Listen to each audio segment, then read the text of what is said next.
Canada is the second largest country in the world by size, stretching across the northern part of North America. Even though it's massive, most of it is still wild and empty. It's one of the least crowded places on Earth. If you go back to 1837, a writer named Anna Brunel Jensen was already amazed by its endless forests and the peaceful solitude of the land. It's like the nature's best kept secret. So, what makes Canada stand out today? Well, it's known for being super welcoming. It's one of the most multicultural countries in the world. People from all over the globe call Canada home. Plus, it has tons of natural resources and a booming economy, so it's an important player on the global stage. Canada is bilingual nature in English and French, thanks to its history with both France and Britain. The name Canada actually comes from the word Canada, meaning village. When French explorer Jacques Cartier came over in the 50s, he used it to describe the area around Quebec, and it kind of stuck until now. Back in the day, Canada was just a small part of what was called New France. When Britain took over in 1763, it expanded, and in 1867, they formed the Dominion of Canada by joining a few provinces like Ontario and Quebec. Canada didn't fully become independent until 1982, though before that, Britain could still change its law. Next is the theory economic of Canada. Canada economic system is a mixed market economy combining elements of capitalism and government intervention. They are the key components of Canada economic system. First is private and public enterprise.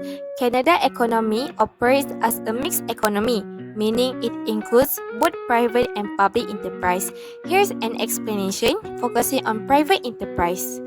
Private enterprise are businesses that are owned and managed by individuals or private entities rather than the government. These businesses operate independently and aim to generate profit. Here are the examples of private enterprise. Next, public enterprise. In Canada, public enterprise, also known as Crown Corporation, play an important role in ensuring essential services and addressing societal needs. Here's an explanation. Public enterprise are business or organizations that are owned, operate, or controlled by the Canadian government. These entities can exist at three levels: federal, provincial, and municipal level. The purpose is to provide essential services, address market gaps or public interest needs, and support economic stability. Second is trade and global integration. Canada relies heavily on international trade to sustain its economy. A significant portion of its GDP comes from export, with the United States being its largest trading partner. This relationship is strengthened by the United States-Mexico-Canada Agreement, which facilitates trade among these three countries by reducing tariffs and streamlining regulation. Besides that, Canada actively participates in global economic and trade organizations, which enhance its integration into the international market. Third is monetary policy. The goal of Canada monetary policy is to promote the economic and financial well-being of Canadians. Here are several benefits of monetary policy, which is confidence in spending and investment, encouragement for long-term investment, sustained job creation, greater productivity, and enhanced standard of living. The fourth is fiscal policy. Fiscal policy is the use of government taxing and spending powers to manage the behavior of the economy. Most fiscal policy is a balancing act between tax, which tend to reduce economic activity, and spending, which tend to increase it, although there is a debate among economists about the effectiveness of fiscal measures. The last one is government roles and responsibilities. Canada government is organized into three distinct levels, which is municipal, provincial, and federal. Each level has its own responsibilities and areas of authority, ensuring governance that meets the needs of communities, provinces, and the nation as a whole. Here's a breakdown of their roles. The municipal government is responsible for governing cities, towns, villages, or specific communities.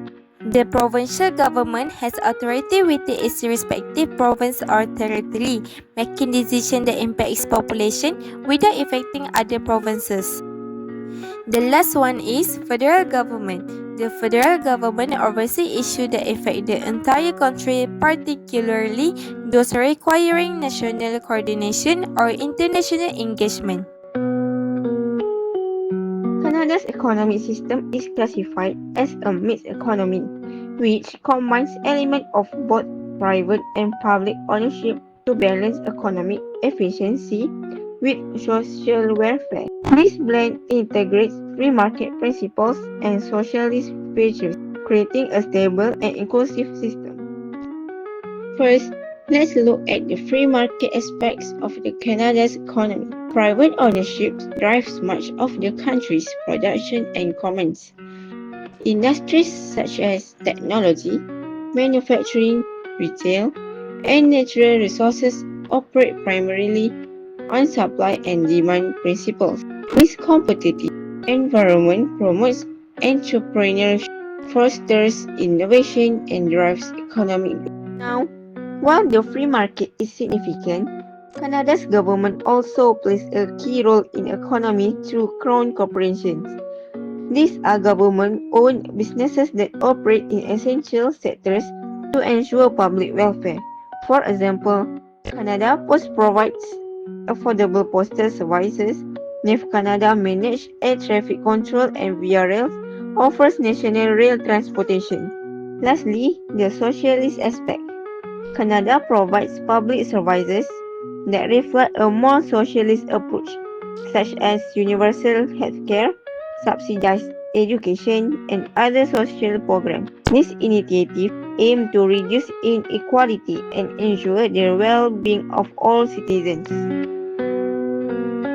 First, we have the service sector, the largest and most important part of Canada's economy. This sector employs the majority of Canadians and includes industries such as healthcare, education, banking, retail, transportation, and government services. These industries are vital as they not only provide essential services to the public but also contribute significantly to Canada's GDP. Canada's manufacturing industry, which plays a critical role in economic growth. Canada produces a wide range of goods, from high-tech gadgets and aerospace technology to automobiles, food products, and clothing. This sector supports trade by producing goods for export, creating jobs, and driving technological innovation. For instance, Canada is well known for its aerospace advancement and automobile production, which are exported to global markets.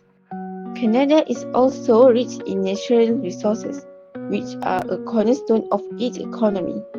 Industries such as mining, forestry, fishing, and agriculture are vital. For example, Canada is a leading producer of timber, minerals like gold and uranium, and energy resources like oil and gas. Agriculture is another key contributor, with crops like wheat and canola being exported worldwide. These resources generate significant revenue and provide the foundation for trade and domestic production. Lastly, let's talk about trade, which is crucial for Canada's economic activity. Canada's largest trading partner is the United States, and a significant portion of Canada's exports and imports flow across the border. Key exports include natural resources, manufactured goods, and agricultural products. This trade relationship ensures a steady flow of goods and services, reinforcing Canada's role as a global economic leader.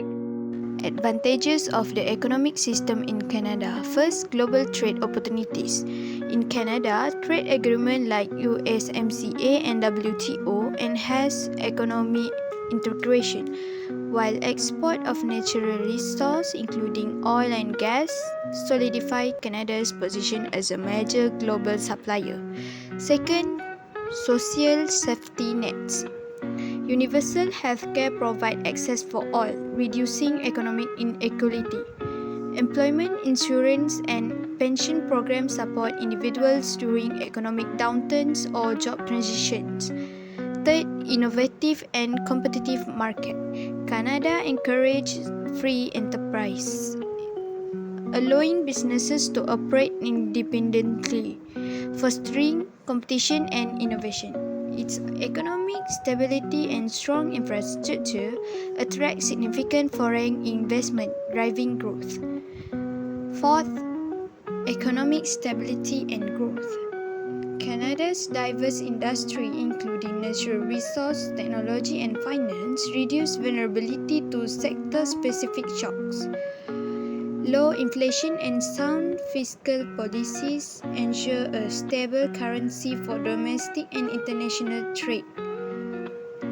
Lastly, resilient banking system. Canada's resilient and highly regulated banking system, known for being one of the safest in the world, minimizes the risk of economic crisis and ensures that business and individuals have reliable access to credit and funding. Disadvantages of the economic system in Canada. First, dependence on the US economy. Canada's economy is closely tied to the US, which can be a double-edged sword. When the US economy faces problems, it directly affects Canada. Similarly, fluctuation in global energy prices hit Canada hard because of its reliance on resource exports like oil. Second, struggles in manufacturing. Canadian manufacturing has become less competitive over time, partly because workers produce less compared to other countries. This makes it harder for Canadian companies to keep up with global competition. Third, low investment in innovation. Canada spends relatively little on research and development. Without enough focus on innovation, it's tough to stay ahead in industries like technology or advanced manufacturing. Fourth, high household debt. Many Canadians are carrying heavy debt loads from mortgages, credit cards, and loans. This leaves families financially vulnerable, especially during economic downturns or interest rate hikes. Lastly, housing affordability crisis. The dream of owning a home is slipping out of reach for many Canadians, especially in big cities like Toronto and Vancouver. Soaring home prices and rent costs are putting immense pressure on households.